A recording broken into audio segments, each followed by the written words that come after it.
All right, we should be live now. Give it a second for it to pop up in my page.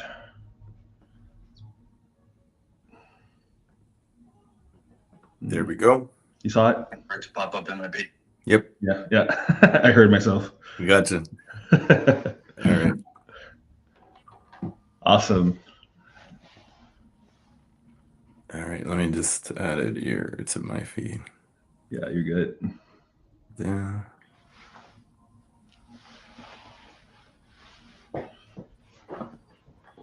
All right. Good to go. All right, man. It's good to have you at the end. It's great to be here. Thanks for the invitation. I'm glad we could do it before the primary. I've been Yeah, running low yeah, on you're time. you're in the middle of it, and thanks so much for having a little bit of time. I know you're busy every single day. It's We're in the middle of early vote, so and then there's record numbers of voters right now. So I imagine there's a lot of work on the ground going on. There's a lot of enthusiasm, a lot of energy. People are definitely feeling some kind of inspiration for change. So it's being reflected.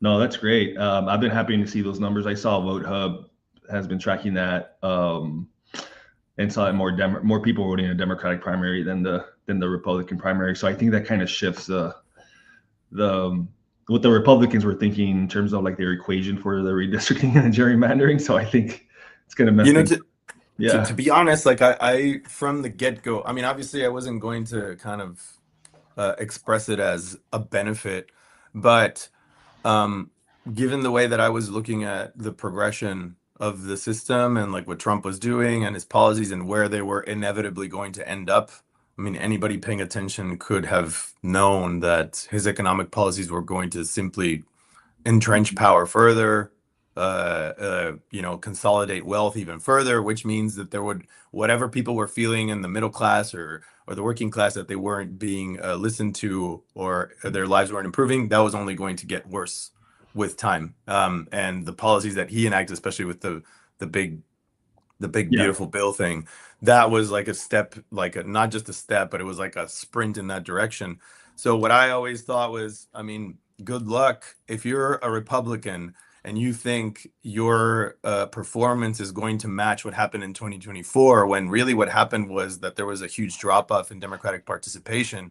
And Republicans, yeah, they overperformed in certain segments like Latinos and young people, but I always had the feeling that that was not a very firm ideological commitment. It was more of a practical one where it was like, well, that seems Mhm. to be where the energy is, and Kamala isn't doing it for me, or the Democratic Party just isn't doing it for me. So like Republicans took it. But after this deterioration of the economy, of a lot of like the social like fabric of the United States, but especially here, good luck. Like now that you've watered down your own districts, matching that similar Mhm. voting pattern 2 years ago, and now you've basically positioned yourself to where if you don't even perform to that extent, you might end up losing twice as much as you did before. Yeah, and that race in North Texas, and thanks for everybody who are barely joining in, but well, and we'll get into the intros right now. But we got into the discussion about the high voter turnout right now. But that Mhm. race in North Texas, that Senate race, that a guy named Taylor Remmen, I think, is a union guy, a machinist, Yeah, yeah, was yeah. outspent 20-1, and that kind of maybe will reflect your situation too, like being outspent like by establishment Democrat Vicente Gonzalez, but and still overcoming that because just like the base on the ground is so excited to support a new generation of candidates, right? Were you looking at that race Yeah, and I met were Taylor you up in oh Corpus yeah. actually. Yeah, because I had a lot of support from unions. I actually got the recommendation for endorsement from both the Central Labor Councils of 34, the Rio Grande Valley Central Labor Council, and then the Coastal Bend CLC. And I also have endorsements from AFT Corpus and IBW 278 up in Corpus, which have, IBW since the beginning. Like they straight up like agreed with my platform, and they have been super supportive. So I met with Taylor, and I met with a lot of like labor aligned candidates up in IBW and up in Corpus, and we already kind of we talked about this of like how it's sort of like Moneyball, where he says something about like if we try to play like them in here we're going to lose to them out there, because in the money part, you're never going to outspend them. You're never going to outraise them. They're already firmly entrenched, and their marching orders are clear based on who they get their money from. It's, hundreds of thousands of dollars from special interests, APAC, finance, big oil, all these kinds of things. Mhm. But it's not people, it's money, it's funds to kind of like have your operation. And the ones that vote are people. So if you can actually bypass that with a good idea, and by, even further, like promoting that energy, having this sort of contagion of, an appetite for change and for bypassing the corruption, then you're in a really good spot, especially given the talent that I was able to recruit for this campaign, not just from DSA RGV, which was a very Mhm. firm, like the backbone of the campaign from the beginning, but also in terms of labor unions and in terms of the people that organize, all of these being people that are super talented that you would normally have to pay because they're extremely good at their job. That is like straight up, like really high quality inspired labor that, what do you need the money for? If people, I mean, of course it would be amazing to pay all these people for their time, and then some. But then, when we realize all together we have a mission here, and the mission is more important because we're in a very critical time than the whole money part of the equation. You needed to keep the lights on and everything, but at the end of the day, people are working and voters are being engaged, and you get people out on the ground and they're actually promoting something that they believe in, as opposed to getting all this cash from like these special interests, and then just having the big wigs and the insiders, and then trying to, I mean, it's very difficult to get block walkers to like, speak to people on like, well, yeah, maybe it's, a little bit more continuity, maybe it's like not the best thing for you or whatever, but there's, you know we're going to do a better job, that kind of thing. Like, it's something that they simply can't promote. Yeah. So And I love that you're talking about DSA, you're talking about labor unions that come on board, you're talking about a bunch of people that you've been able to inspire to volunteer and knock on doors for you. And it makes me think about coalition building and how important coalition building is in the movement, particularly when we're trying to defeat big money. yep. Have you seen your campaign as sort of a space for that, a niche for that? It's kind of like became a space for these different groups to come in alliance together. I've seen environmentalists out there. I've seen like labor union folks out there because they don't always work together all the time. And No, it's from difficult. Yeah. experience. So how have you been able to bring folks together in the campaign and to work for the cause for the cause of winning a race in Congress? Well, luckily, and maybe not like luckily in terms of social impact, but luckily we are at a very particular time in history. This juncture is not like previous junctures, and I think the sense of urgency that people start to feel, um, is much more elevated than ever before.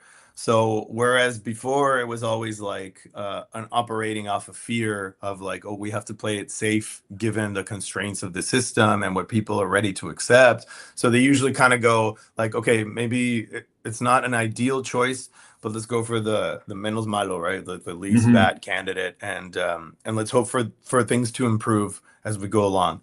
But when it reaches this level where, people are being executed in the street, and then we have all this kind of corruption that we all know is not working for anybody, and people feel like they're running in place, nothing seems to improve, and on top of it, now you have the fascism and the Hmm. authoritarianism, and then you have like this really weak leadership, and like that always, not only it seems to lack a backbone, but sometimes even appeases and enables the abuses. Then I think people start to now like see straight up for themselves how leadership is failing them.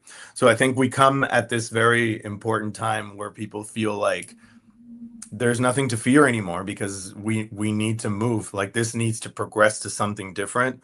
We can't just kind of hope that it's not going to hit us. It already is hitting us, and many people are sort of viewing that the leadership, is not going to do them any favors by continuing. So what we needed to do, and what we always, talked about within DSA, was we know, like, right now we're fighting an uphill battle, that uphill battle will seem less uphill as we move along, but we have to build the alternative so we're ready to catch that wave when it comes. And we knew that it was going to come. We knew that people were going to have all this like energy and desperation to like, what do I build? Like, where do I go here? Where can I deposit this? And it was going to be obviously in the working class, the middle class, but especially all these organizations that operate democratically on the ground that are connected to the communities, labor, the Hmm. environmentalists, the LGBTQ community, immigrant rights advocates, but also, yeah, members like DSA that brought a lot of that all together. So we basically were just building it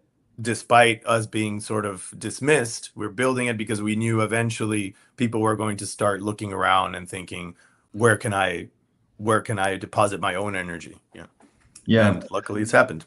Yeah, no, that's great. That's exciting, and I've been seeing a lot of those canvases and block walks, and folks like really energized. People that I've never seen go out there that are going out there. So that's pretty cool. Yeah, that's Um, but I don't know if you saw too, like I was just receiving this information of 48% of the people that have voted early. That was like as of yesterday or 2 days ago. mhm, But 48% of them are people that had never voted in a primary, and that a lot of them actually were voting in Republican primaries. So it's like a huge voter turnout, but it's not just that Democrats are engaged, it's that we're starting to build beyond the mm, typical base, and they're seeing hopefully this campaign or a couple of others as mhm. worthy of their vote, worthy of their mobilization. Yeah, so traditionally low propensity voters, at least for primaries, Yeah. are actually showing up this time, and I think we're seeing that statewide. But it's super cool that it's happening in the Valley in South Texas as well. Yeah, Taylor Remet's Mhm. race is, I think, is very emblematic of that, where it's like he didn't just win, he like, trounced her. And it was not something that I don't think people like expected, yeah, we're gonna put up a fight, but that was just, very clearly one-sided. Yeah, you were talking earlier about all the people that you're bringing together in this campaign, and I spent quite a bit of years in the organizing world, and sometimes I think that's part of the trick is to bring different groups working for social justice on different issues to work together in coalition. It works. Sometimes it doesn't work. There's differences, but it's super exciting to hear that we're living in a moment where people have to come together, Yeah. right? But I understand from my understanding, like environmentalist groups, LGBTQ groups, labor union groups, perhaps maybe have their specific issues in mind, right? Their specific interests, right? Hmm. Like, would you say that that one big interest that's binding them together is just a threat of our democracy, the threat of like oligarchy that's threatening everybody's existence right now? Is that I mean, what's gluing things I together? it's very difficult because I also often feel there are certain groups that have been more like ready to jump on, and other groups where you have to engage with them, but they have their own like struggle, the things that they have built, and they're not just going to like jump on and like add their weight to it. It's like a slower engagement, and sometimes it's not as like firm of an engagement. Early on or even like later on. So I don't know. There's a certain acceptance, I think, of how you have to play it. And I think one of the things that we've been careful to do is to be as inclusive as possible, but also to not be as um, like uh, I don't know, forceful about like it's me or nothing, or like Mhm. you owe like your if you're serious about your mission or whatever, this is what you need to be working on. No, it's been more like we respect like the struggle that everybody is doing. Everybody has a trajectory, something that they care about, and they have, their right to engage their struggle in however way they see fit. Some people don't believe in electoral politics, for example. That Right. happens a lot, like in leftist spaces. Also, I completely understand where they're coming from, right? So the only way that I think you can do that first is you continue building wherever it is possible, rather than like defeat yourself by thinking like, oh well, they don't want to come together. It's like you have to continue building, and over time I think when you build enough capacity, sometimes that becomes a magnet because people start to see like, well, I think my movement or whatever I have built will at least be benefited by this project that is sort of adjacent, proving that it's popular, proving that it has popular support. And eventually, I think you can start to win them over with like much more practical approaches and solutions. Um, so far, I think that has been the way that it resonates. A lot of the times, it has taken time to build these relationships, but Hmm. much of it has to be based on the fact that, you know, this is a universal kind of movement. It's approached from the point of like, I don't care what your struggle has been in terms of like, oh, where you owe your energy to. I will still want to give you health care. I will still want human rights respected. And in terms of policy, I think we can all agree on those ground rules. And whether or not like something more proactive happens later on and it aligns with what you want, things are so broken right now where at least we can all agree that if, like you said, if we can manage to implement things that enable the working class, that enable or empower like you know, LGBTQ community or environmentalists to do their job easier without like this continuous pressure and assault, then they're cool with that. You don't need to be the protagonist. All that we're trying to do here is like, let's make all of our struggles somewhat easier so that we don't have to fight these uphill battles separately. Yeah. So I'm excited that you're doing this because we certainly need more of this in South Texas. A few people remember that 10 years ago I ran for county commissioner in Western Hidalgo County, and I tried to build a similar type of Similar coalition. program. And it's a very difficult thing to do, especially at that time. I think there was even less Yeah. progressive infrastructure back then. So it was like a big learning lesson for me. That's a lesson that I've taken with me about coalition building and bringing folks together to build the power that we need to overcome the big money and the establishment and the compadrismo politics in Yeah. South Texas. It's going to be really, really hard to outraise the compadrismo system in South Texas. And they already kind of have like folks ready to write those checks. They already have those relationships built out. So we need to build our own network, our own power structure, right, to counter that through these organizing and coalition building spaces. So, Mhm. you know, you just by the fact of running for Congress, I think like ignites that again. It starts Yeah. reigniting that and like building momentum to like get that going, not only for yourself, but I think for other like future progressive candidates that I think are going to be really inspired to run for like whether it be school board, local, you know, state senate, whatever it may be. Yeah. And I So think the other part is, which, you know, I would be remiss if I did not mention it, is that this has also been building on the work that other people have done, right? Where, I mean, Bernie being the prime example of, you know, raising public consciousness and public awareness of what is possible outside the confines of a pay-to-play corporate-backed system.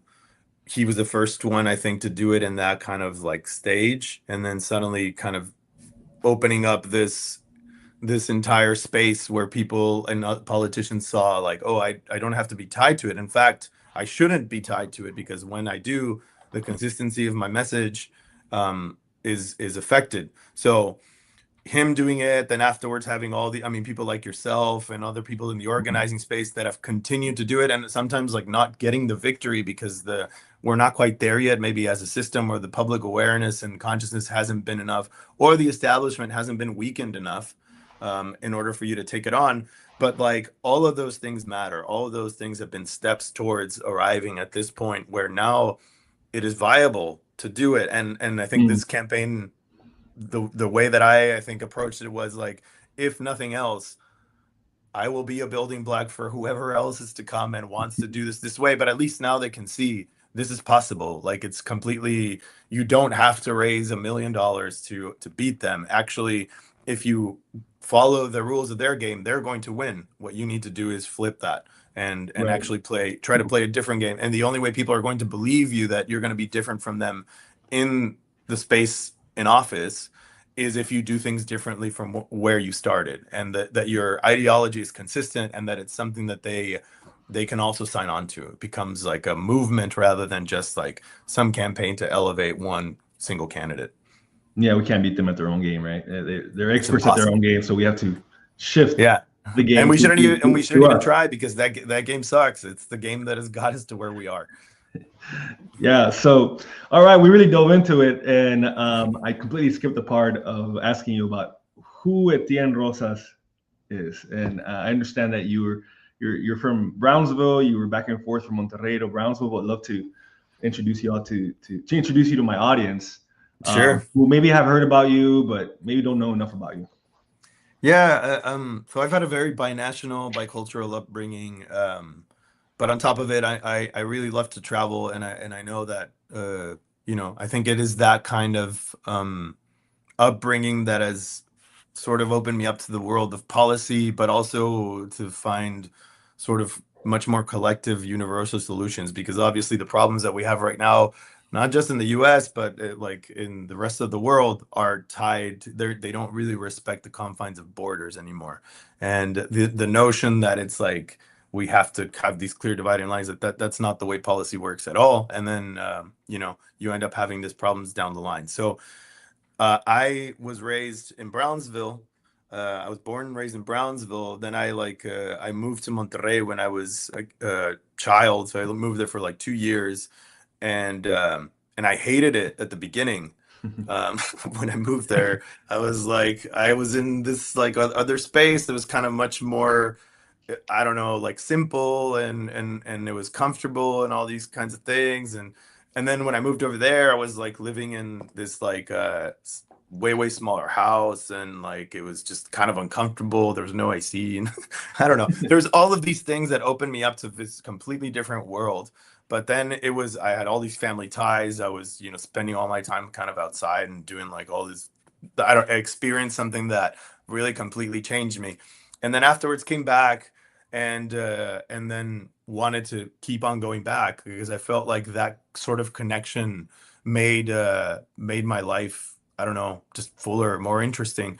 And yeah, I've been living that dynamic for the longest time. And I think it's not unlike what people live in the border, where we Mhm. don't we don't end at that line.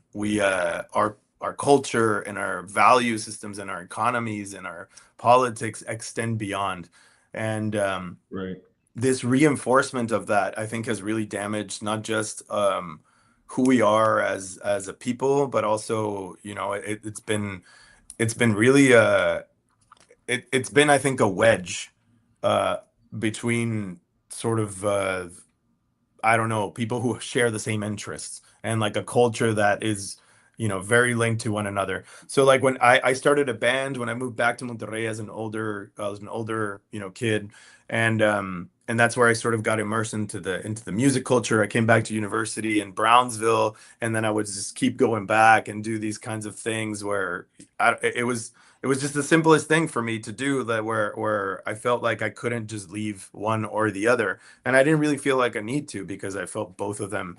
I mean, you don't have Mhm. to choose between your parents, right? So it's the same here. Like I felt like both of them had like a link to who I was as a person. And uh and I've always just kind of still gravitated towards coming back to Brownsville. This is where my nuclear family is, and I have a lot of friends and connections, especially now. So that has really kind of shaped who I am as a person and who I am culturally. Mhm. After that, I became sort of I traveled a bit more to do like academic stuff. So I did my master's in Europe, where I did diplomacy, international relations, and negotiation. And then afterwards came back, kept on like kind of roaming around, doing music, bouncing around. Then afterwards did a PhD in public policy. And in public policy, really one of the things that motivated my sort of immersion into public policy was I was living in Monterrey around 2007 to 2010, which is around where the drug war really erupted in Monterrey. Mhm. And I was playing music, and the music scene shut down because it was very Mhm. difficult to do much of anything when, everybody was feeling so unsafe and uncertain, especially in the entertainment scene. So that's when I left to do work on the policy side, or the politics side of the drug war, and to sort of see what kind of incentives and motives were shaping this kind of conflict erupting in a country that was seemingly, things were fine until they weren't. And um and I think that's really, you know right now we're seeing sort of a this is, decades later, and now we're Right. still seeing another iteration of this. So I continued that sort of immersion into the space of public policy to find solutions that were not just about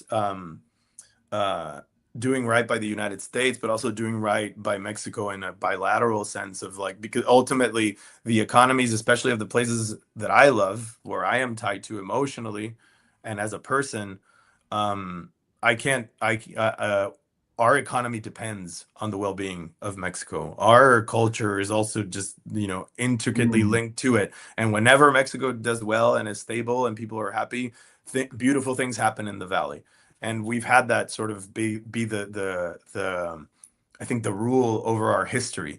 And I think what we have done now with this situation where we see it as like, that's your problem, you fix it, and like, here's more guns, here's more military solutions, here's more Right. enforcement. And then afterwards, when lo and behold, things don't pan out, we start to create more dividing lines among each other rather than the opposite, which is really where we should be. So I've continued to explore that space. My specialization was in organized crime and Mm. terrorism.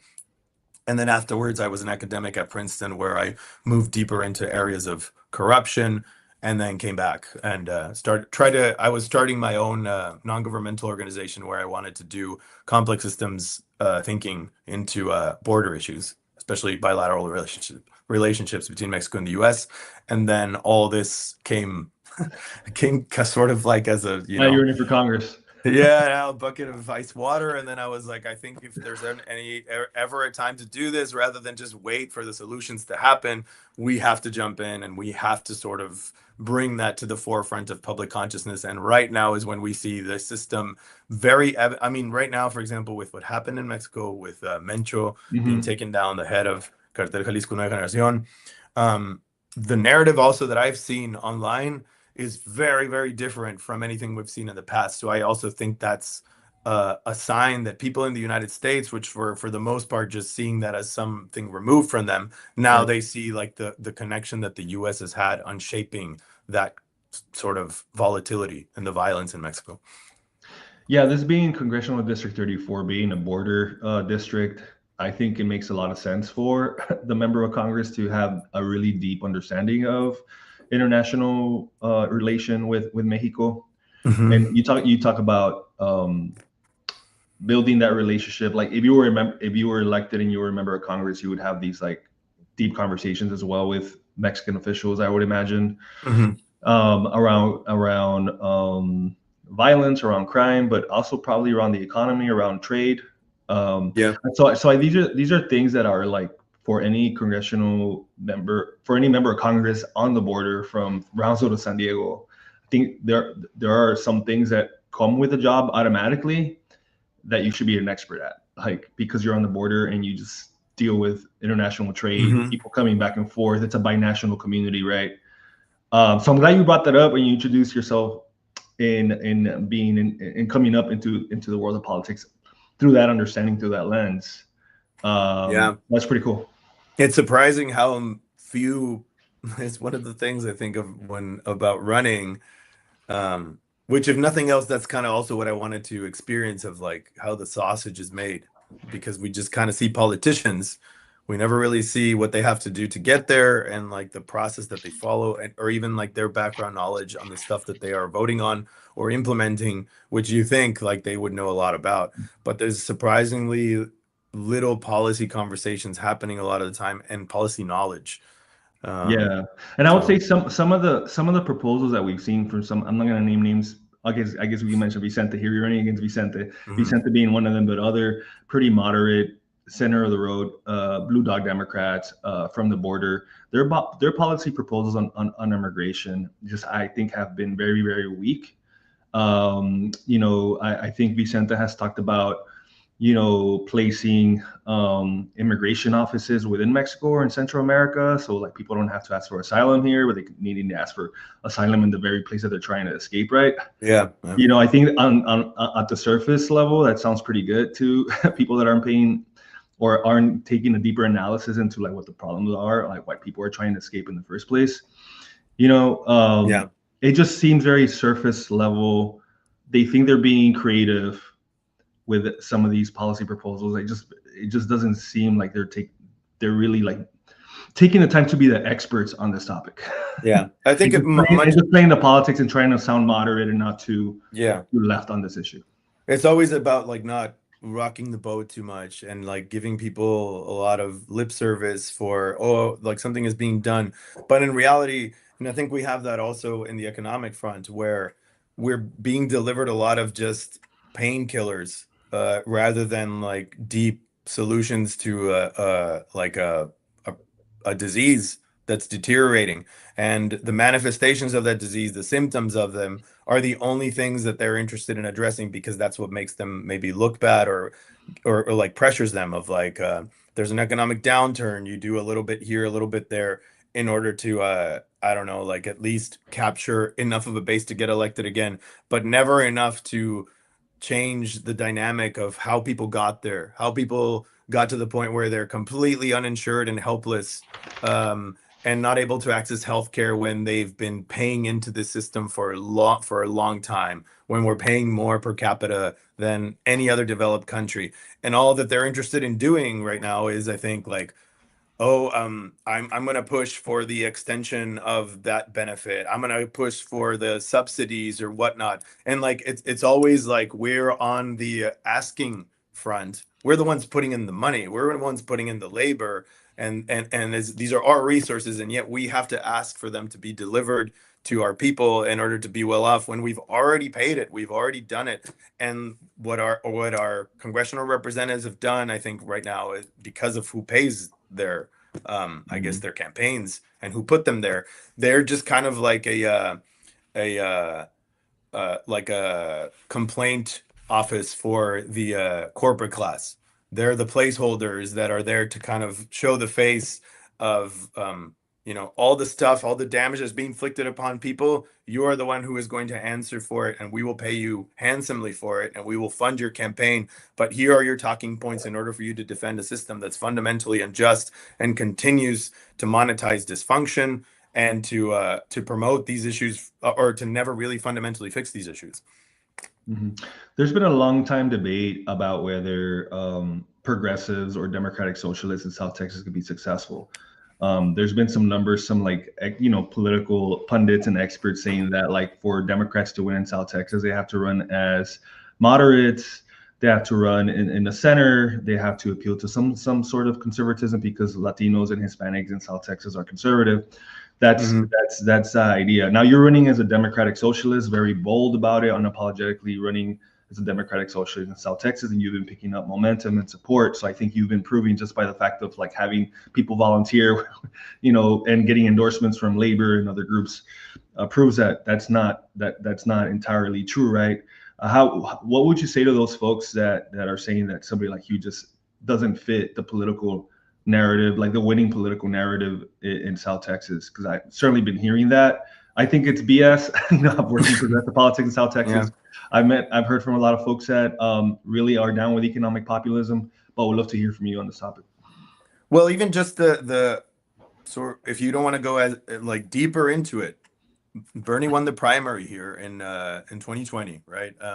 He's been a very popular politician. Beto O'Rourke, who also is not a socialist, but he's definitely kind of codes more progressive, did a lot Mhm. of grassroots organizing and that kind of stuff. He, I mean, he didn't win, but he came at a time when it was very, very difficult. Probably, yeah, much more difficult than it is now. He came within striking distance of capturing the Senate, which is something that Democrats were having a lot of trouble doing.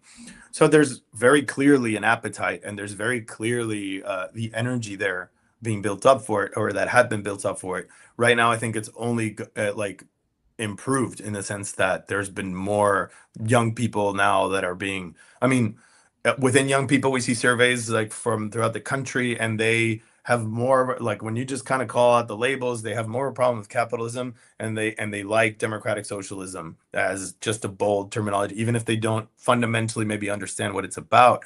But they definitely don't see democratic socialism as a thing that has oppressed them, because it's not. We're living in a capitalist system. So whatever pains you have over this system and what it's doing, well, you assign, like, you fairly should assign the blame to the way the capitalist system is shaped and the incentives that it has. Now, the argument that is often being made by those who oppose something like democratic socialism, or who like villainize it, is that it's way worse. Like it would be everybody would be poor rather than just a lot of people being poor. Well, right now, a lot of people are dispossessed and poor. We have 50% of the country which owns virtually nothing, who is getting by like paycheck to paycheck. And then we have another now like a dwindling middle class that is Hmm. being, pushed down into those ranks as well. So very clearly something has failed within capitalism if it's giving you somebody like Donald Trump at the helm and it's leaving people with no option. And if you're going to be a Democrat and you're going to try motivating people off of, yeah, this sucks, but it could be worse. Good luck. You're never going to be able to get youth vote. You're never going to be able to turn out new voters if you're just going to offer them, again, just painkillers for a system that has, a very deep, deep sickness. So with democratic socialism, what has been done is, I think now it's been kind of put into public awareness, public consciousness. But the other thing is, it's being associated with people who actually know what they're talking about and who do it in a way that relates to people. Bernie being one of them, but I think the other one that AOC has also some of it, but also now, for example, Mamdani up Right. in New York, who was very skillful, very disciplined about the policies that he wanted implemented. Doesn't need to dwell too much on the labels. He's talking about universal programs, and when it comes to the point that when Fox News or people in the conservative space try to insult or to demean him, they basically give him promotion because they're saying he wants to implement things like Medicare for all and he wants to have universal childcare, and everybody's like, Yeah, we okay, want like those. it doesn't sound bad at all. Like keep on. That's the way you're going to hit me And with that kind of thing. So I think that is something. I mean, yeah, I think you're totally right. The appetite for moving when you move beyond the labels, you get into the policy discussions. Most people, especially if you do it in a way that you have the background knowledge for it, and you can also provide evidence for why they work, people are ready to jump on board. They have no devotion to the system. Many of them don't really care right, that, oh, we're going to be called this or that. Like what they want is solutions, and when you right. offer those to them, it doesn't really, you can call it whatever you want, but those are the things that you're going to stand by.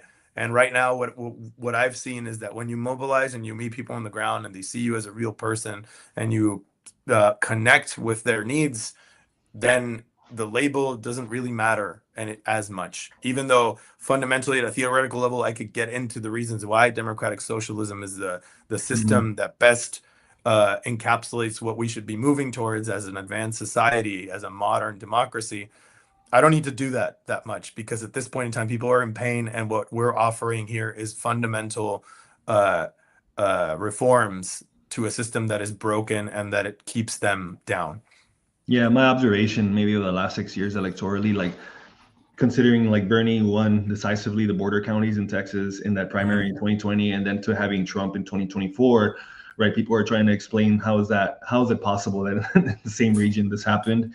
Yeah, Yeah, I think people don't identify with a political party. I don't think people are married to any of the political party. I think people respond to issues like about how are you delivering the goods, material conditions, how are you improving yeah, my life. So like I think when they heard Trump was a businessman and he was going to provide jobs and better economic conditions, that's what people were hearing. The same way that they were reacting to Bernie promising raising the minimum wage or Medicare for all, which are economic populist. Trump was very not he was not honest about. I mean, he's very dishonest about his politics. But this man was on TV every single day talking about the hmm, economic issues, talking about providing jobs and like cutting your overtime taxes, et cetera, et cetera. Like yeah, he was working it, while establishment Democrats were just sleeping on it. They were just yeah. And then sleeping on that message. I Yeah, don't know if you saw like the after the previous election where Trump won the presidency, AOC uh, noticed that there was people that voted for her on the ballot and then also yeah. voted for Voted Trump, and for she reached out to some of those people and tried to get, understand what their idea was, like how they found it, you know, how they found this idea harmonious. And what they were saying is that they both sort of seemed genuine, that whatever that they were promoting, it just sort of came from a real place, like they were real people rather than the kind of the talking head politicians which seem to be saying whatever it is that they think will get them the job or will allow them to continue in it. But I think the other part is that they all of the politicians that code change seem to do, especially at this point in time when that's what people want, when people are Mhm. dissatisfied with the status quo and the establishment. If you code change already, you're going to have a significant base that will look at you as, I don't know, like, I don't know what it'll bring, but honestly, it's better than what I have now because, what is being Right. offered to me is more of the same. So Trump has that factor, even though he's lying about it. And people like AOC and Bernie have that factor, but they're actually signaling the way Yeah. forward. And people are starting to see what Trump is really all about now. Like that, he's not draining the swamp. Yeah, exactly. So It's I so think we're seeing this reaction right now, and they're in yeah, early vote even without this explosion of like people voting that never really voted in primaries. yeah, Yeah. yeah. And I think if he had done, whatever, because his state is like a working class, people didn't really maybe think that much about like the policy implications because yeah, I understand like it's difficult to sort of view how this or that like is going to favor you. But regardless, if he had delivered those things, yeah, he would be popular. But obviously, he was never intending to deliver. He's saying like the things that he felt like, oh, this is, and he's good at reading the moment. That is one thing a skill that he has, and on maintaining the sort of the presence there, and the bravado. So those are the kinds of things that people at a sort of visceral Mhm. level connect with, and at a time when things seem pretty bad for a lot of people, that's what they want. That's much more effective than just you telling them like, just chill, just continue, it'll be fine. Like your life is getting worse and worse, but it's somehow going to clear up by let's just do more of the same. Yeah.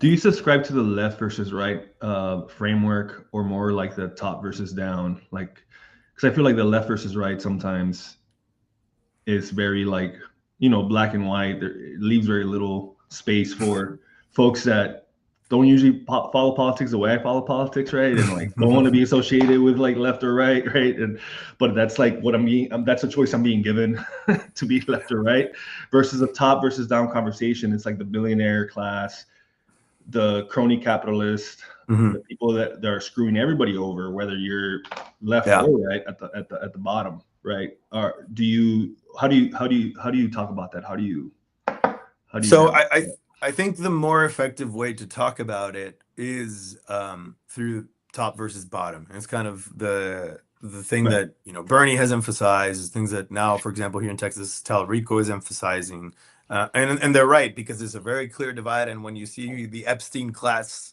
and the kind of things that they have done and how much control they have and impunity there is, then people can draw that difference very clearly of like, yeah, that's not somebody that should exist as such. That people should not have that much power, and that is, an insane thing to exist in a so-called democracy. So I think it's a very effective way of talking about it.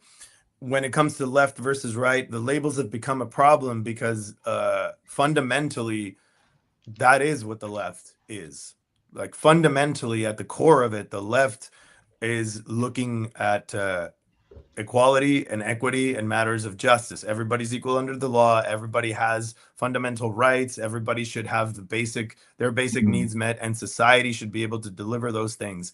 It's about democratization. The left has Mhm. always been about democratization since it was sort of began after the French Revolution, and where you had like the working class and everybody else, the masses on the left side, and then you had on the right side the aristocrats, the nobility, Mhm. and the monarchs, right? So Mhm. the right is fundamentally about preserving the hierarchies for whatever reason, because they think like that's the way society should be organized. And in terms of markets, like the whole idea that the right associates there is the markets are fair. So if the market says you are a billionaire, then you deserve to be a billionaire. And there's sort of like these self-reinforcing cycles and hierarchies. Whereas the left seems to, or has this fundamental belief of like, no, we as a society we need to create systems. Like if it creates those kinds of imbalances, that is fundamentally at odds with the democracy, and we need to change that. Sort of just is telling on a system that is dysfunctional and cannot continue. It is going to break, and they're right because we're seeing that now. So like on the left, really what it is about, even though we can ascribe all these different types of like of cultural phenomenon, and like, all these different groups that tend to subscribe to it, those different groups tend to subscribe to the left because they are speaking about matters of equality, because they are speaking about fundamental injustices in a hierarchy that is super rigid and that tells people who have been left out of it that they belong down there, whether it's the Mm, working class, whether it's women, whether it's LGBTQ, whether it's people who want to preserve their environment. All these people are obviously primed for the left because they are the ones who have suffered the most out of an unjust hierarchy. And the left is implementing, right. either whether it's through discourse and policy, or, in my perspective, what we're talking about top down, economic justice and economic democratization. That is what that is about. And socialism, democratic socialism, really gets to the core of how do you establish a political democracy if you don't have economic democracy? And we must be able to implement that systemically if we're ever going to be able to have a society where people represent themselves, with dignity and justice. Yeah, thanks for breaking that down. I hadn't thought about that distinction, how like the top versus bottom is very tied to the economic fight. But Yeah. it's very tied to the economic fight versus the left or progressive side is very much like a broader a broader Yeah. spectrum of all the injustices that are going on in our world. Yeah.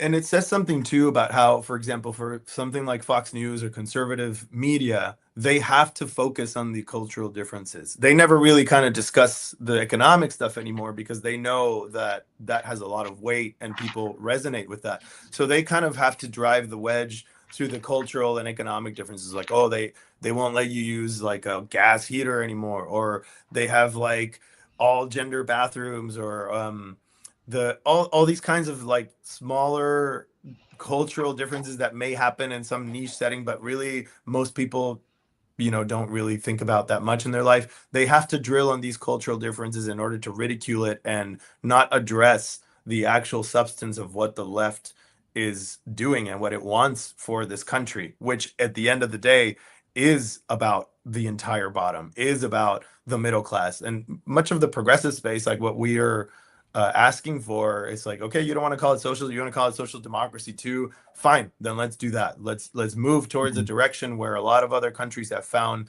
that democracy is much more sustainable, and that we have people's fundamental needs met. Yeah, 100%.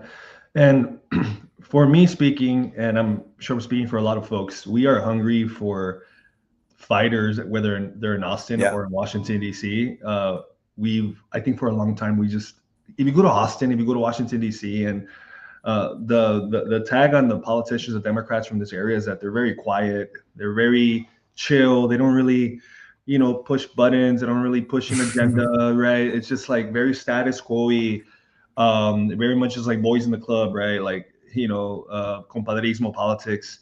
So we're yearning for a fighter.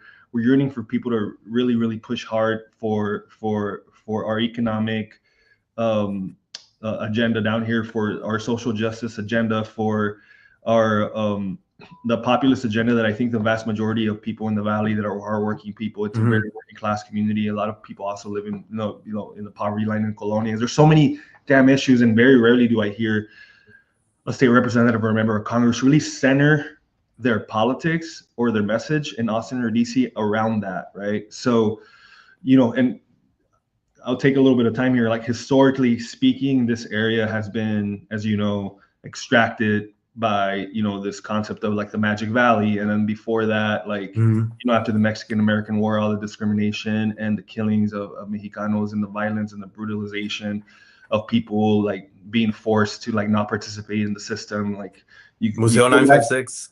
Museo, yes. So for people that are listening, you haven't gone to Museo 956, go to Museo 956 Really good. Yeah. in San Juan, Texas, and you get a deeper understanding of at least an introduction into a deeper understanding about Valley history, and Mhm. and how what's happening today with LNG and with Elon Musk and SpaceX, how it's mirroring, even at a larger level, at a more expanded level, of what the Valley has been going through for the last 150 years, of people exploiting and extracting this region, and then to top it off, having politicians that don't have the courage or the bravery to take that on, to like actually speak with conviction about our history and what we're fighting for here. Yeah, Yeah. I wish it, at least minimum like talk like Bad Bunny, at least like something, say Yeah. something. But I don't hear nothing, and so I feel that a lot of people have lost understanding of their own history. It's not in our history books at schools.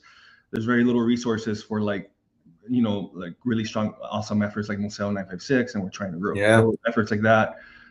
I think a member of Congress would be a huge microphone, have a huge microphone to inject this history, this important like story about the valley in Yeah. this perspective versus this Magic Valley perspective, this like history of exploitation of our people. Yeah. And I'm a son of farm workers that were exploited. My dad came as a bracero. He's from the site that was exploited. So it's a very, very personal thing to me, but love to hear about how you would fight, how you would be different from Vicente Gonzalez and Heinrich Cuellar in this perspective. So, yeah, I think the same frustration that you feel, especially as somebody who's had this bicultural of an upbringing, is just, I've just for the longest time, like, it's been difficult for me to like hear our representatives, the people who are supposed to be like uh speaking up for people, of their community, of this community, and them doing it like sort of in this whitewashed version, or just like a very meek, um just, yeah, not really a forceful kind of energy of like who we are, and being able to use the position not just to do what is, what comes with the job, but to go above and beyond because you have that platform, and because you can empower a lot of these discourses, and you can actually provide the nuance that the rest of the country fails to see about our region. And it's something that has been, I think, sort of built. This is not like a coincidence. I think the way in which indoctrination has happened here, where people start feeling ashamed of, or feel like their culture is a liability to them for them to move up in life, or even as a Congress person or political people, they're like, oh, but that's going to be seen as divisive. Basically, Mhm. expressing your Latino-ness is inherently divisive. Like, what does that say about our society if like we have to keep quiet, and we have to shove that aside in order for us to be able to progress here? It means that its society is not made for you. It's not assimilation, it's erasure. And like the only way that we beat that is by saying, no, I don't have to. I don't owe you anything. I don't, you actually, I'm a member of this society. My people here have built this community, and I don't owe you any of it. Like, if you want to be here and you want to be a part of it, we're very welcoming people. And we can allow that if we build together and you construct around also the idea of this town, and you consult with the people, but not just because you have all this money or you have all this power. Should you be able to just, plant yourself above it? That's basically colonialism. And what we're having happen Mhm. right now in the valley is, once again, like this neo-colonialism, where it's being done through economic and political channels, and it's basically just ramming through everything that we have built because they can. And that's the part where we, through ideology, need to be able to, instead of running in that direction and saying like, oh well, he's too powerful, we got to meet him halfway. Meeting the Mhm. powerful halfway basically puts you in their court, and eventually just, diminishes whatever you had. What you need to have is build a unified front against it. You need to be able to, you know have people realize their power and use it. And that's, I think, the very crucial part about mobilization. When we talk about leadership, a lot of the times people, or like politicians, like Vicente has often said stuff like, yeah, maybe we want to be more liberal, but like that's just not going to win us election. It's not going to be, and it's like, one, it's not about winning elections. It's much more, it's deeper than that. It's about standing up for your people, and something that, spiritually and like emotionally guides them. And that is really what a lot of Mhm. society is about, and community is about. But two, running in the other direction, appeasing the ones who are oppressing you, and the colonialists, is Mhm. kind of, I mean, it's a betrayal. What good are you to me as a representative if all that you are doing is making excuses for the ones who are doing the oppressing and the erasure? And three, you have this ability. If you are going to be a leader, it's not just for you to tell me what conditions existed, but to create new conditions where people thrive, and the ones that you're representing thrive. And that happens through mass mobilization, through giving people, becoming a conduit for their power, and having them arrive at the realization of how much power they have when they flex it and when they use it and when they represent themselves, rather than just telling them what they don't have, which is, I think, something that has been done within the compadrismo system and within this like closed structure of participation, where people are sort of Mhm. made to feel like their voice doesn't really matter, and that they're like, it's not necessary for them to be included. Like, we've got this is our industry. Like, that's not the way Right. democracy works, and that's not the way grassroots ever affected change, which in fact is the only way true change for working class people and minorities has ever been delivered. Yeah, and I think that politicians that come out of the compadrismo system, sorry, or other folks that go into politics for the sake, just for the sake of power, just to have power, just for self-interest, Mm-hmm. they're never. We can't expect them to ever be that fighter, because that wasn't their Yeah, motivator. That from the exactly. very start, that wasn't their motivator. So it's very hard to persuade them once they're in office Yeah. to change their ways when they were elected by big money, by APAC, by corporations that donated money to them, and that's sort of like the industries that they're aligned with, and that's who they're responding to.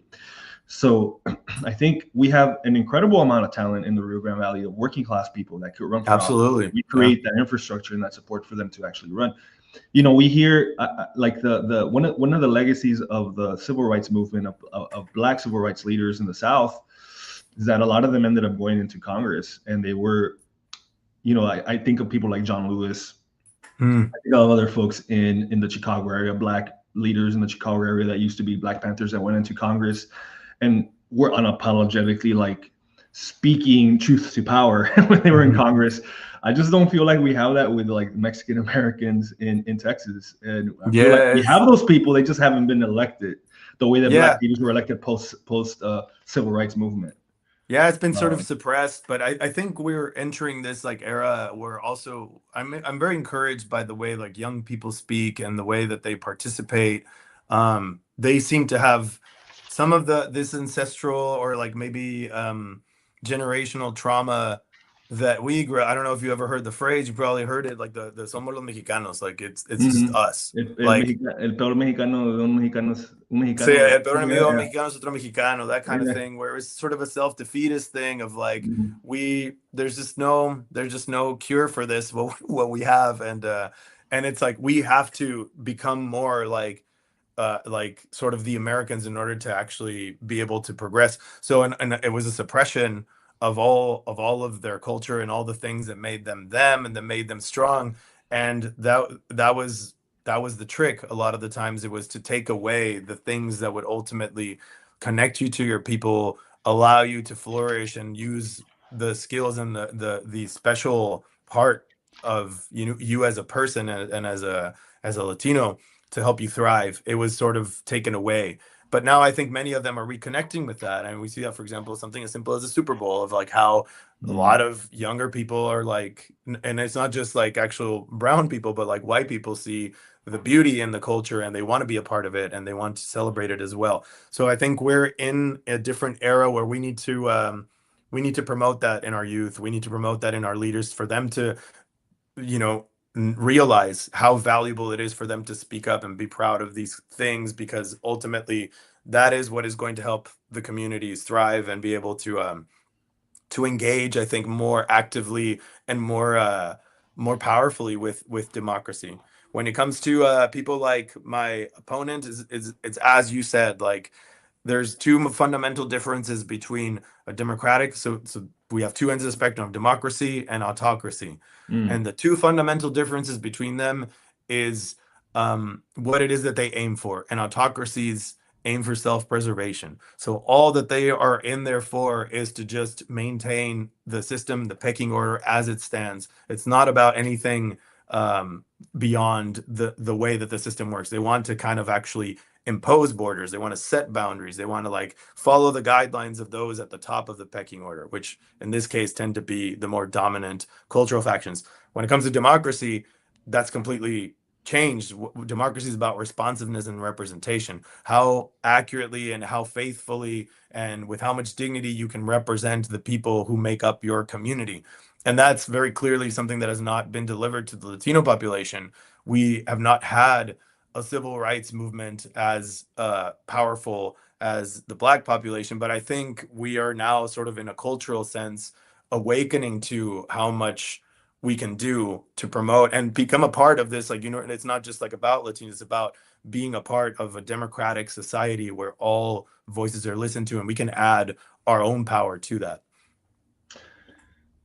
Yes. Bringing it back to Vicente Gonzalez. Vicente Gonzalez was one of 7 Democrats that voted to fund ICE recently, I think about 3 weeks ago or in the month of January. But I don't think that's like the only flag for Vicente Gonzalez. From what I understand, he's voted for a flurry of other things with Republicans. Usually forms part of this like ultra conservative Democratic wing. That's a small group of conservative Democrats, Blue dogs, or blue dog Democrats, and even I think there's even a smaller group that are even more conservative than the general like blue dog coalition, and I think he's part of that very small group with Henry Cuellar. So, in a time when we're seeing unquestionable brutality from the Trump administration with ICE, the way they're conducting ICE raids, the killings of Alex Preddy and Miss Good in Minnesota, the lawlessness, the disrespect towards like social, like our society, our people, like not only undocumented immigrants, but citizens as well. The detention centers that are continuing to be funded, that they're expanding right now. To see a Mexican American congressman from the border, not at least not questioning that, at least not fighting back against that, is very how can I put it? I don't want to use the wrong word here, but it's very depressing in a way. But it's enraging too. I mean, it's enraging. It's like we like, this is the issue that the base that is really moving the base right now. Like Trump has lost the narrative on immigration. He's losing the narrative of an immigration because of ICE. But you're still here hanging around, like, being careful and being fidgety with your words, and let me vote with them here because I don't want to be in trouble with them. It's like, what the hell's going on right now, dude? It's like people are going to look back in 2026, 2025, and learn about this history, and they're going to know what was Vicente Gonzalez doing, what was Henry Cuellar doing. And I think they're gonna be disappointed. They're gonna be like, "Are you kidding me? They were voting to fund ICE." Yeah. In the time where, like, historically, like ICE was like, historically, it's gonna be known as a time where like it was like the American version of the Gestapo. You were just sitting in the sidelines and actually supporting and funding it. Yeah, I think that's what enrages me about this. Like, not even this will move them. It's part of the thing of some politicians not really having a North Star. Like, they don't have an ideological commitment to anything other than power for power's sake, as you mentioned. It's like, what is it that I need to say? I'm in this, for example, I know for a fact that his calculus, and he said it actually in a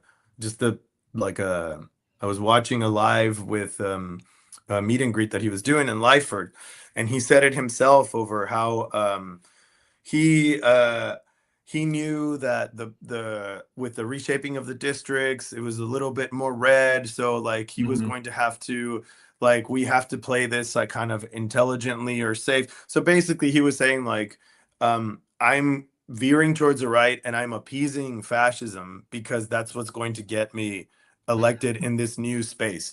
And I know that's exactly what he was thinking even from before, though, because I mean, even his slogan up in Corpus, I know he has the right kind of Democrat, and down here he has a bipartisan voice or something like that. So basically, he's saying like, I'm going to appease fascism throughout because it's going to get me elected, because that's sort of the way the system, or like the way that my district is shaped, but also it's the way the country is going.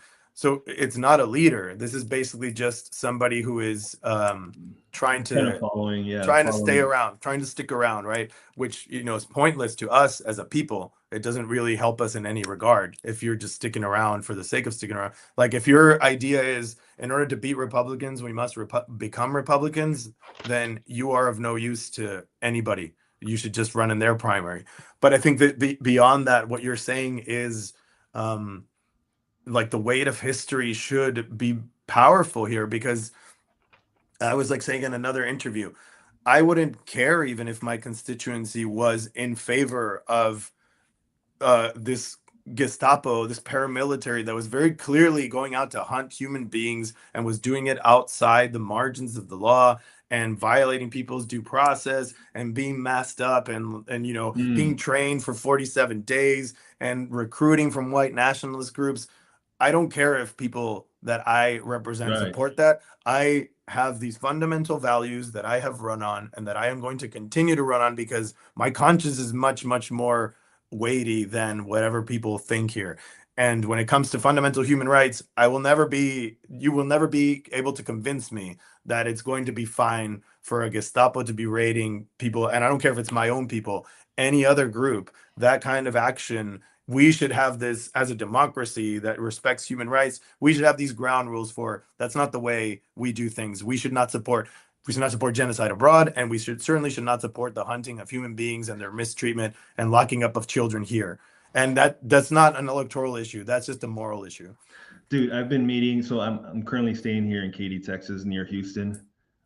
Before I'm released back to the valley after my 100 days of post bone marrow So transplant. you're set free. But so I'm staying at my sister's house. She lives in the suburbs, man. It's like straight up suburbs. And I meet a lot of white ladies and white moderate, what used to be moderate or conservative white like moms from like the Houston suburbs sound way more progressive than Vicente Gonzalez. Yeah, yeah. It's crazy, dude. Like the base has shifted that much. And so it's crazy for me to think that Henry Quinn, Vicente Gonzalez, and other that Blue Dot coalition think that they have something creative or special going on. It's just not. You're just not living in reality of where the shifting and where the base is shifting and where this country's going. I mean, it's just Yeah, even from a strategic it's insane standpoint. to me. I mean, we I don't know what we'll see what happens in Wessex County, but I know that Mayra Flores' people have been really concerned that there's more people voting in the Democratic primary than the Republican primary in Wessex County. That's not usually the case. No, it's So also just a that's changing the misread. calculus. Yeah. Yeah, the misread is like huge, even if you thought you are in a more red district now, we're in a very different place than we were 2 years ago. That's the first. But the second is Texas is also kind of a non-voter state, because a lot of like the parties haven't really represented the interests of people. And you have these very clear populist um, uh, movements that sort of rise up. They're smaller, but like they rise up. And in Corpus, for example, one thing that united two groups, Republicans and Democrats, was the fight against desalination in Harbor. And they saw that as, we're being taken over by industry. We're in a drought. 70% of the water is being used up by this industry that just keeps growing and growing and is never going to be satisfied. Mm. And here you are building more infrastructure for them without any kind of curtailment and without any kind of program that eases the burden on taxpayers and on the people, the communities, to give more breaks and more resources to this giant industry that keeps taking and taking. They found common ground on those issues, and they were like surprised, like, yeah, it was MAGA people too jumping on board saying like, yeah, this is bullshit. Like we don't exist for them. Like, what point is it to have these sort of companies to develop if they're going to just destroy the community at the end? There is not going to be a future. So that's sort of the thing that you can read on the ground when you see people, when you speak to them, like the whole looking at it from like the label side and like how this group, what it's like, you have a very limited viewpoint and perspective on that. People shift very differently, especially when you talk to them face to face. And that's also another thing that Vicente Gonzalez does not do. He does not engage with people directly. So he doesn't really understand, I think, where they're coming from. He just views them as like this team, and they're gonna, I need like this many people from this team and this many people from that team. And this is probably where I need to be policy wise in order to get that. it's not really a deeper understanding of how people are thinking, especially at this time when things are shifting so quickly. Yeah, and I know we've been on for a little bit, but I wanted to just get into a little bit of what policy would look like for you if you're elected into Congress. And so I think central to what I've been hearing from you and what I've seen on social media and like your Mhm. website is that you really want to take on corporate corruption, right? Like the oligarchy, the good old like corporate good old boy system. And so we have on the immigration detention center side we have pretty gross corruption going on there with um, the investment from the federal government, from the Trump administration towards these private prisons and these private detention centers for Geo Group and other groups out there that are just making a buck off filling those Mhm. beds, right? And that's expanding, and we know that there's people in Trump's administration that are actually investors into that, and it's guaranteed money for them. So talk about extreme corruption. In the valley there in Brownsville, we have SpaceX that's basically trying to like buy off more land, buy off the beaches, public lands there that we all cherish in the Rio Grande Valley that is like we really really cherish our like native land and our plants and our ecology there, and that's under threat because of Mhm. SpaceX right now and Elon Musk. Obviously, LNG's been around for a minute, and that fight's still ongoing. Um, so I think the common theme here is that you want to take those big fights on. Yeah. Are there specific policies, specific things that you've already sort of thought about, written down on would you jump onto existing proposals from like AOC, Bernie, or would you do something unique I mean, to I think I would look into first coalition building with a lot of other progressives, and obviously, um, at that point, the world will be a different place too. Like when after a general election, a midterm, where it's very likely that Republicans are going to not fare well, and on the Democrat side, what I expect is that progressives are going to keep making inroads, which means that we will have probably the largest progressive contingent um, in Congress, but in many other levels of government too. And that's, I think, something that we need to leverage when it gets to that point. If not, we also need to build coalitions. I mean, you saw some people have disagreements with it, but you saw what Mamdani did up in New York, where he had to endorse Katie Hochul in order to get her to play ball on the and deliver on the universal child care part, and also now Mhm. like we're seeing it from the taxation of the wealthy, and in order to ease the tax or not have the tax burden be borne by the working class or the middle class. So there is like I think a lot of room to maneuver once we get into that space. We don't know what it's going to look like, but I think there are definitely policies already in place. First one, I think for me, the bigger one that I've been speaking on constantly has been Medicare for all. And there are a few bills on single payer healthcare system. I think one right now in the Senate. I think there's probably something else, and I forget which one exactly it is on the House.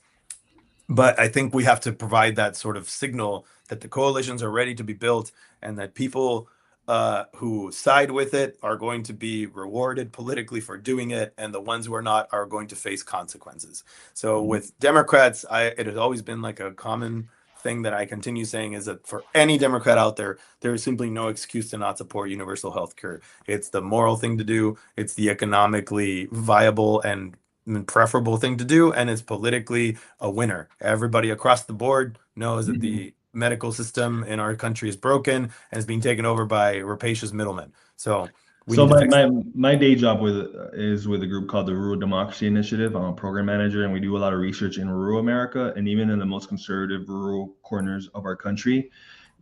People may be committed Republicans, but when you actually remove the R versus D in the polling, and you ask them about healthcare, they overwhelmingly support universal or Medicare for all. I mean, that's Yeah. that's what we've been seeing. That it's even in rural red ruby America, when you ask people about corruption and corporate corruption, they hate it.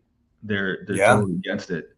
So there's commonality here, I think, and I think it's been being completely misread by these moderate Dems. Absolutely. I mean, For rural areas, I mean, that's kind of a no-brainer. There is no market solution to healthcare in rural areas. We have to provide that as a society because we appreciate those areas thriving and people there being okay and people there having their needs met.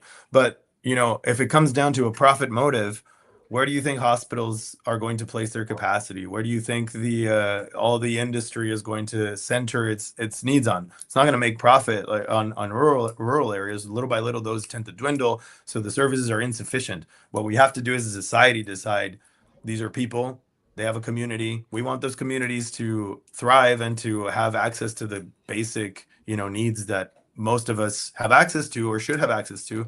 So we have to do it outside the market. Mhm. And universal healthcare, the reason why it makes sense is because it expands that safety net to the point where the risk pool is so great.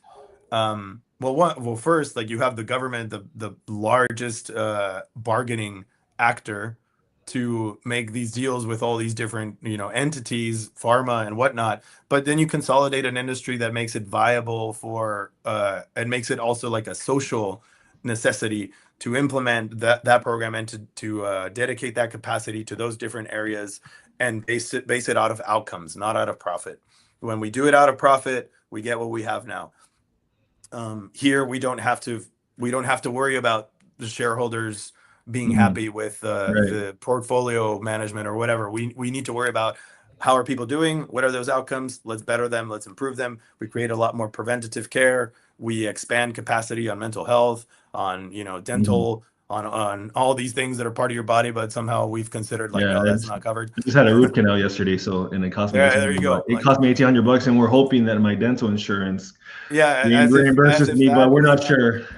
as if that did not affect the rest of your health to have I know, like I needed something. that little Yeah, I extra mean, thing. people going to Mexico to get dental care, I think, is one of, it's just Makes a very sense. clear signal of how a system has failed us. So we can have that. I think we can build the capacity, but also we need to continue the pressure from the public that wants those things to happen in order for people and politicians. I mean, you just saw, for example, with the ICE vote, how quickly like Democrats kicked into gear in the Senate when they saw what happened to Vicente and what happened to Henry Cuellar when they suddenly turned against their own communities and they're like, oh, this is much more like people are feeling much more strongly about this than I thought. So maybe even if I thought I was going to side with allowing like more funding to ICE, I'm going to hold off on now because it's going to be painful politically.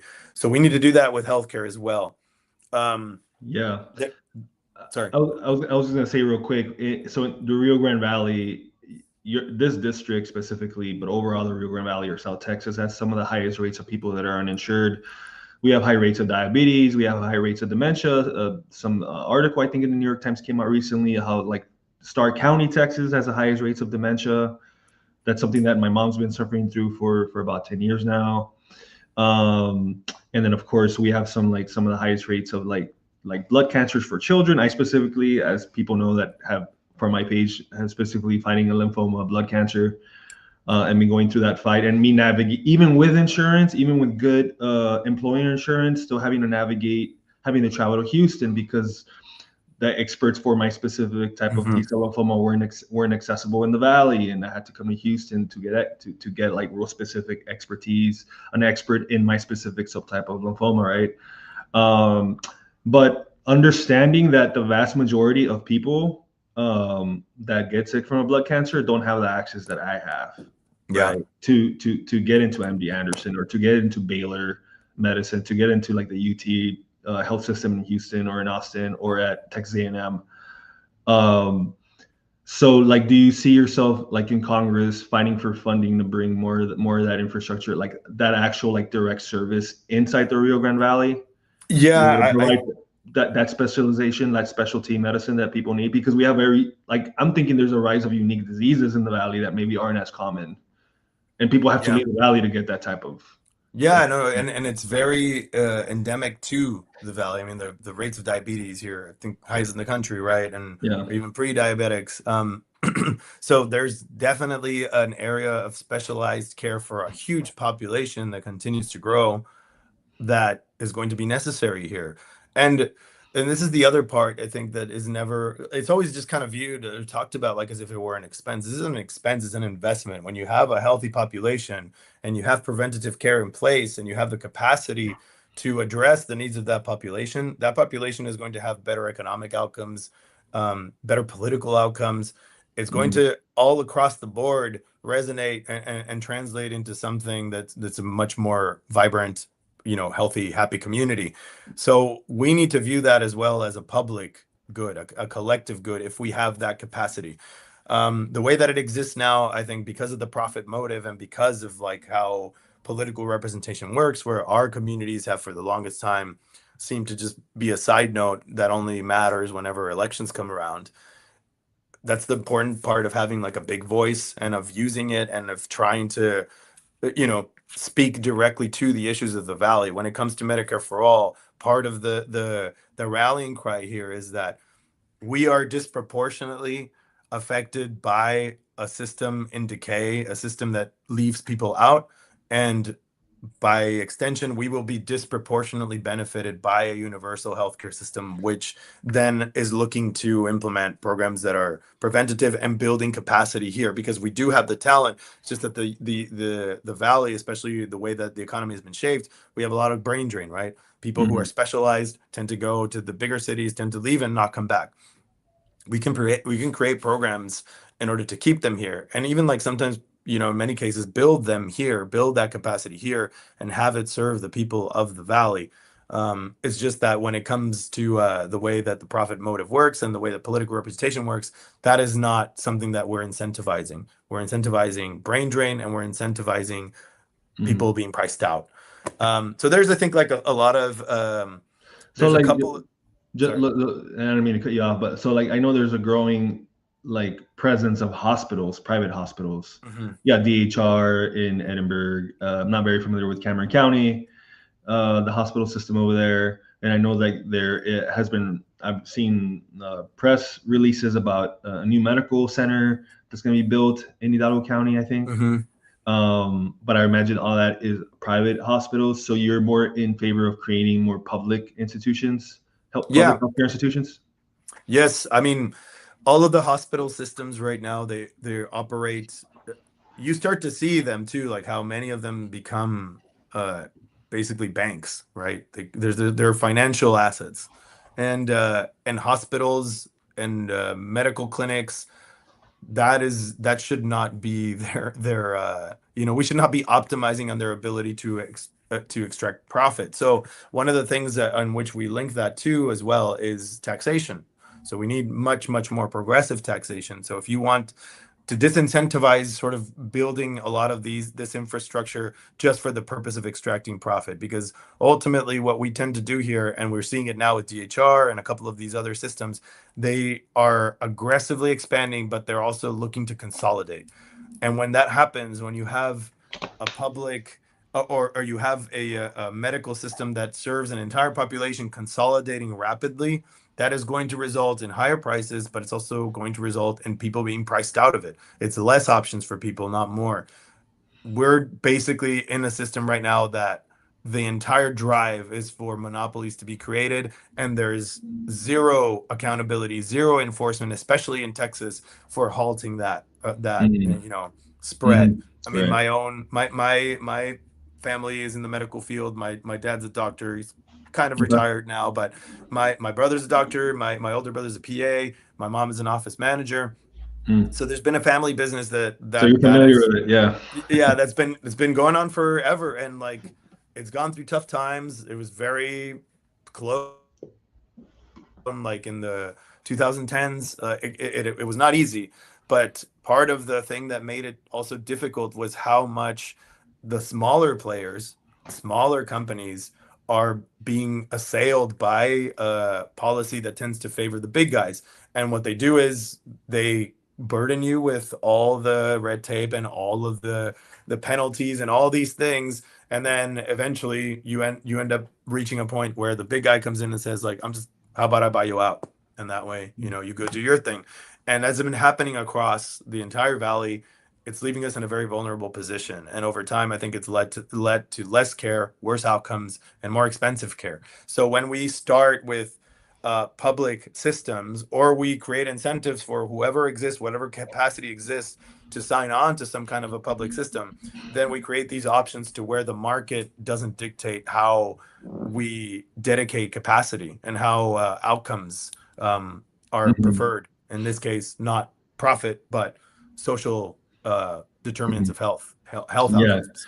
Yeah, when I was organizing at Lupe, and I spent some years organizing at Lupe in colonias, and it's interesting you just mentioned determinants of health. That was like definitely a big thing for the rural colonia areas. I'm meeting a ton of folks in colonias who don't have healthcare, who don't have easy access to these big hospitals unless it's an emergency room, right? Mm-hmm. So in terms of prevention, there's very little support there. And then we also had campaigns around like building public parks and walking areas because none of that infrastructure existed. So like Yeah. not Yeah. only people are like suffering with like, genetic diseases that like get passed down, but like also diabetes or other diseases. Obesity is also an issue, right? And the way that like the food options, like the food deserts in the rural parts of the Rio Grande Valley have also been a topic of discussion that haven't even been covered by the New York Times. Like this like holistic approach, right, to healthcare, I think is something that I've been observing. Yeah. And obviously I think the big conversation here is the environmental factors that are causing diseases. I think I can't prove that I got lymphoma from pesticides, but it's hard to prove it, but I have an inkling that it was probably that, like just being part of a farm worker family that got like soaked with pesticides all of our lives, Yeah. right? Yeah. I think it is something that a lot of us have experienced. It's just there hasn't been like a clear link. There's some like idea from researchers at MD Anderson that think that give them reason to believe that that's one of the causes, but they can't prove it yet, right? Um, with a discussion about like water resources and what's going into our waters. I think there's been a lot, like several influencers in the valley have been talking a lot about Yeah. Yeah. AI and water and the contamination and how that could potentially be causing cancers, et cetera, et cetera. Yeah. I There's think it's also a just, holistic thing. Yeah. yeah. I mean, we see, for example, I mean, the like Cancer Rose in up in Corpus, right? Yeah. You see how like the for example, Hillcrest, perfect example, like a historically black neighborhood that was thriving in Corpus, and that's exactly where they decided to build all the refineries, all Mm-hmm. the stuff that was going to make it impossible for people there to live a healthy life, and where it was dangerous, it's dangerous to even stay.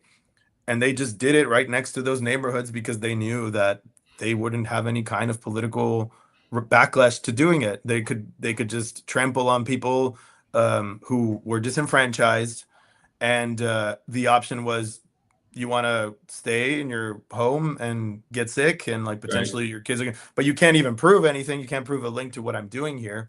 I'm just going to make it very inhospitable for you and your family to thrive here, and it's possibly going to be lethal for you to do it. And that's exactly what is happening here. It's the reason why SpaceX doesn't give a crap Mm. about what we think. It's not even integrated into the town. It created its own corporate town in order to not have sort of a connection to it, only in terms of resources. It just Right. sucks resources and It's gonna suck the capacity. resources. It's gonna like create more environmental degradation, more like toxicity in the air and the I mean, the water, beaches are already the seeing beaches. it. Yeah. I see what you're saying. And it's Um, and it's a part that Texas too has had a hand in, our representatives as well, but they have had a hand in because, and it's another policy, for example, that EPA has been gutted. There's no enforcement action whenever, I mean, SpaceX has routinely violated the Clean Water Act, Clean Air, um, and they there's no consequences to it. And then afterwards, I mean, I spoke to the mayor once, and he was saying like, no, I've had no complaints from people here, and I'm like, and just get into any public forum, get into any Facebook comment on SpaceX, and you'll start seeing all the complaints. If you're not seeing complaints, it's because you're not talking to anybody but Elon Musk or the people that around him. And ultimately, you should be the one who is preempting this because he's making a killing out of his operation here, but he's doing it also at the expense of all of us, and that is uh, never spoken. yeah, I just want to let people know the consequences of this, and don't look at me as an individual that went through this fight with cancer, and but so like I have a very clear memory about a year and a half ago, 2 years ago, when I was going through my first treatment, and I was there for 21 days in the hospital, and the physical therapist comes in the room and they encourage you to go do physical therapy. So I went to go do my physical therapy for the day, to do my exercise for the day. And there's a room, there's a circle of all the other cancer patients. It's like a circle, it's like a therapy circle. Mm-hmm. And before we do our exercises, I actually encourage us to go one by one and introduce our name and like explain what our cancer fight is and where we're from. Mm-hmm. And it's a where we're from, what city you're from, that caught me off guard, because like 80% of that circle were like young men like me in the 30s or 40s that were from Corpus Christi, they were from Brownsville, they were from Mission. Like all of us were from South Texas, dude. And like keeping this is like the bone marrow transplant section. Like this is like the blood cancer section of MD Anderson. It just really opened my eyes. Like how could it be that an institution that sees and treats people from all over the world, because I met people from Spain, from Europe, from Australia, but in this specific cancer, like what are the chances that everybody that's in that physical therapy room, like 80% of them, maybe there was a couple white dudes from Michigan, I don't remember, but it was like a bunch of dudes from Mission, Harlingen, Brownsville, Corpus Christi. I was like, how is this? Like, why are we? How is this normal? Like, I think people have just come to an acceptance, like, whoa, well, we have dementia, whoa, well, we have cancers here, like Yeah. we can't do anything about it. It is what it is. I think it's gotten to that point, and it's really sickening to me, especially because I've been through it and my eyes are way more open now, and I've met a bunch of other people from South Texas that have gone through the fight here at MD Anderson, but it's And not normal. It's not normal. Like something is wrong, and what Elon Musk is doing, what LNG is doing, we've been historically doing to farm workers down there with pesticides is mm-hmm. not effing normal, guys. Like, And it's also oh not my God. necessary either. Like they sort of place this as like, well, that's the cost of economic development. I remember having this conversation one with some person online where they were like, um, actually in a post that I did on SpaceX, which went pretty viral, and in that one they were like, some people just have to be sacrificed for the sake of Right. progress, and that's the way that a lot of people are thinking about it. That it's like this group of people, they're kind of non-entities. They're Right. like, yeah, who cares about the valley if it's for the sake of like seeing these rockets launch into space or whatever. I'm willing to accept that. It's like the Yeah. Shrek meme where And I want like, to let people know that the area code 956 for doctors and oncologists at MD Anderson, it's a very famous area code, because they look at when you're looking at your file and you're meeting them for the first time. Oh, you're from the 956. You're from. Oh, have you been there, doctor? No, I've never been there, but we have a lot of patients from there. yep. It's like it should not. They should not have that many. They should not be able to remember or know the valley that well when they're seeing people from all over the world. Yeah. Yeah, no, But the fact that like, oh, you're a 956, or like they get it. It's like a wrong reason to be famous for. and And and then the here's other the other stuff is like, part too, like of how, I mean, we've seen in the past how women's health was not really addressed well. I mean, still to this point, there's a huge lack in research, but for the longest time, it was not addressed almost at all, like properly, because there was no research on that, on women's health particularly. All the studies that were being done were on usually white males, right? Which means that a lot of the research that informs how policy is made or makes it clear those links between an economic operation or just like an industry and its ties to its effect on a certain population, it doesn't exist, which means we have nothing to go on other than the vibes of like, a ton of people around me are getting sick. We all live in the same area. People in that other place are not getting sick. It happened like around the time that this, big industry started setting in and like releasing all these things into the air, all these toxins into the air, or contaminating the water source. And now, people start to see the link, but then the either the regulation is not in place, the studies never really happen, or when they do, they're being carried out by the industry itself in order to fudge the numbers. So we don't have much to go on other than the fact that we know something is fundamentally wrong, and we, as community members, have to make our voices heard about, um, you know, this is our livelihood. This is where we live. This is where our children live, where they breathe, where they drink water, and we're not just going to leave it up to, a future study that event like an Mhm. Aaron Brockovich situation where people find like, oh, actually there was a lot of pesticides in the water, and that's what was causing malformations in infants, or was causing like elevated rates of blood cancer, that kind of thing. Yeah. Last question. I really got to get this out because this is definitely unfinished business in my organizing years. Is the issue of wage theft. So we talked a lot about economics and economic justice already in this conversation, I think. But I think there's been a long, decades long fight on figuring out this really big problem of wage theft in the Rio Mm-hmm. Grande Valley. So essentially, particularly with undocumented workers, but even with other immigrants or even citizens that are exploited in the Rio Grande Valley. I think Delia's Tamales has been one of the biggest public cases Yeah. just Yeah. settled, I think, recently that was exploiting a lot of workers for like less than minimum wage. Um, I know Lupe does wage theft cases. I know there was efforts from a group called Fuerza del Valle years ago that did a lot of that work, but it kind of phased out. I think Texas Border Workers United, I think that's what they're named, are still championing some of those causes in fighting the wage theft. But there's been difficulty in really looping in support from like district attorneys or local folks to really crack down like the authority that they have. Like for example, like I think the district attorney in Travis County does have like a wage theft division to be able to Mm-hmm. crack down on the crime of wage theft. The Rio Grande Valley district attorneys have been as willing, or like the local authorities have been as willing to crack down on this law on local businesses that don't pay their workers. We'd love to hear your take if like from the position of Congress, like applying pressure would be something that you would try to do, or like building momentum for that type of policy, or like whatever we could do from the Department of Labor at the federal Yeah. Department of Labor side, or like really champion and bring more attention to that issue Yeah. in I the valley. mean, it's obviously like a huge issue. We haven't also seen the minimum wage rise since, what was it, 2009 or something like that. And Mhm. it's still, even then, it's not even close to what the inflation has reached this point. So it's pretty much insignificant, the minimum wage level right now. So what I have been proposing is we shouldn't, it has to be $20 an hour. Like $20 Right, an hour, I think would not only allow, I mean, it could be gradual, especially for small and medium-sized businesses, but for corporations, for sure, they should be charging, I mean, they should be paying their workers at least $20 an hour. And right, there should be watchdogs in order to do it, what you were talking about.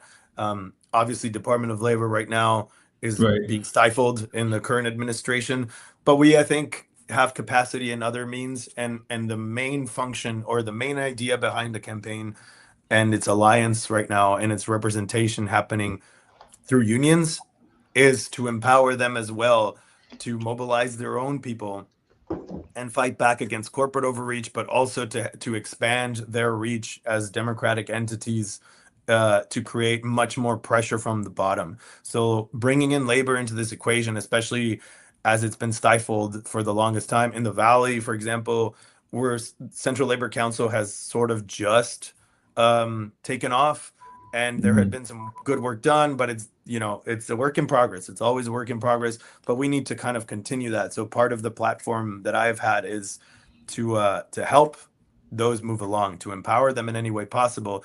I'm a big proponent of the PRO Act, ending right to mhm. work, so-called right to work laws here in Texas, creating pressure in order to enact those kinds of things, to allow people to unionize and represent themselves, and to have worker benefits not just span American citizens, but also immigrants. Like the way in which we create capacity for labor is not just by cutting out potential allies, in this case, for example, immigrant workers, but by bringing them into the equation. Allowing sort of the corporate entities and like the more conservative elements to say, oh, it's the immigrants that are depressing the wage.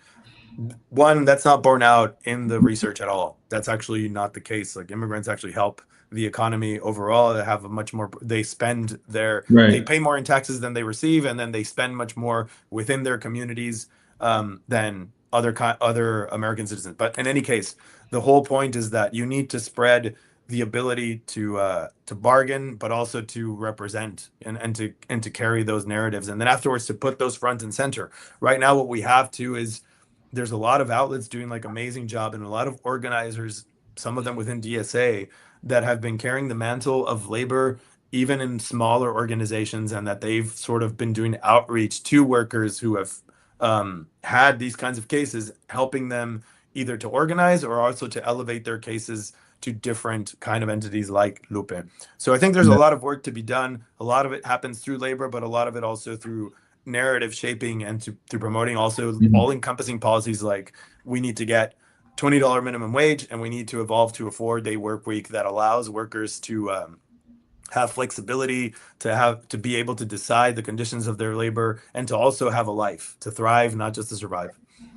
Yeah, I think there's been some like really good efforts from groups like Ground Game Texas to put like Ground Game is another one, really good organization. stuff on the ballot, like real direct democracy stuff on the ballot to like engage a lot of these working folks. Because a lot of the working folks in the valley, I would say, like maybe they don't work in an industry that has a union yet, like service industry workers, construction workers. Like maybe they Mm. need to look for like a work like a worker center type deal. Like Lupa has a work like wage theft case, like represents people with wage theft cases. There's other nonprofit groups that I think we're trying to expand. So like there's certainly the labor union, like that's very formalized for like teachers, for like electrical workers, right, machinists. But then we have this whole other sector of workers, like that vast majority, right? I think McAllen is like huge with retail workers, restaurant Yeah. workers, construction workers. So like, who are they? Like, who's filling in that gap Mhm. to provide more information, how they could like defend themselves in like the workplace from Yeah. worker exploitation and abuse, and so I think there's a lot of work And to do ultimately, there. I think it really does depend, though, on giving workers themselves the ability to organize and to fight for their own interests, because um, it's far too vulnerable of a position to have to expect for your worker for your employer to treat you with dignity and with the fairness that you deserve, and then when it happens, especially if you're somebody who doesn't have, like, who's in a precarious economic situation, a lot of the times you just have to bear it, because your kids may depend on that smaller and smaller wage you get. So we need to be able to have like these much more broad accountability mechanisms. Labor can do a lot of that, but for example, Ground Game, you mentioned Ground Game has an Mhm. initiative right now. So if you haven't voted, if you go pretty much to Is that in Brownsville or where? yeah, they're in Brownsville right now, and they're in a lot of the polling places. There's an initiative that they have in place where um, they have to collect, I think, 5,000 signatures, but the idea is to have in the I don't know what exactly we would call it, I guess a charter, Brownsville charter, but Mhm. any project that is above $1 million has to employ local workforce, has to Right. employ Brownsville workforce in order for those At a certain contracts pay, to not at a certain pay rate, right? at a certain pay rate, right? Right. And for example, IBW2 pushes for, I think it's like called Francis Bacon or something like Yeah. that Yeah. act, and it Such a percentage has to be local. Yeah. right, and Yeah. it also has to there's a floor, and when that's the other part that happens when you have certain groups that are extensive enough to set, I mean, that's the federal government that can do that, right? That sets a floor for how much workers are paid within that industry. The rest of industry has to follow, because afterwards it's much more difficult for them to price gouge their own labor when they know that there's Mhm. options there for them to get better representation. With immigrants, it's a loophole, right? Because a lot of them don't have that representation. But the way that we Right. do it is not by like closing the door on them, because ultimately they are beneficial, especially in the valley, and they're Right. necessary too. What we do is extend those rights over so that labor is not affected by the weight and the power of capital. Ultimately, I think a bigger thing that's a socialist concept is that we have to remember capital is fully mobile. It can spread everywhere. It has like assets and political representation everywhere. Labor is confined by nations and by rules, and that is exactly a design that prevents broader worker movements from attaining the critical mass they need in order to fight back and secure their own rights. Yeah. Yeah. Well, it's been a pleasure, man. That's we've gone at it for a while here, but I do want to No, remind thank you. people that early vote is happening right now. Last day of early vote is this Friday. Um, any words for anybody that's going to watch this in terms of the election at the end? No, just that we have to continue this fight, whatever happens in the primary. We've done a lot of work and a lot of really amazing organizing efforts and coalition building. I think that sets a foundation for future campaigns and future movements in the RGV, which I think is primed for it now. So we have to continue building, win or lose. But I'll be in this space, and I know you have for the longest time. Also want to thank you, Danny, for all the stuff that you've done over the time. And I know, like, despite all the trials and tribulations you've had now with the disease, I'm really in admiration of all the strength that you've shown, and Thanks, man. it's truly inspiring to see someone like yourself in this space, and to have this, to fight alongside you with in terms of bettering Yeah. our region. So I wish I could appreciate do it. more.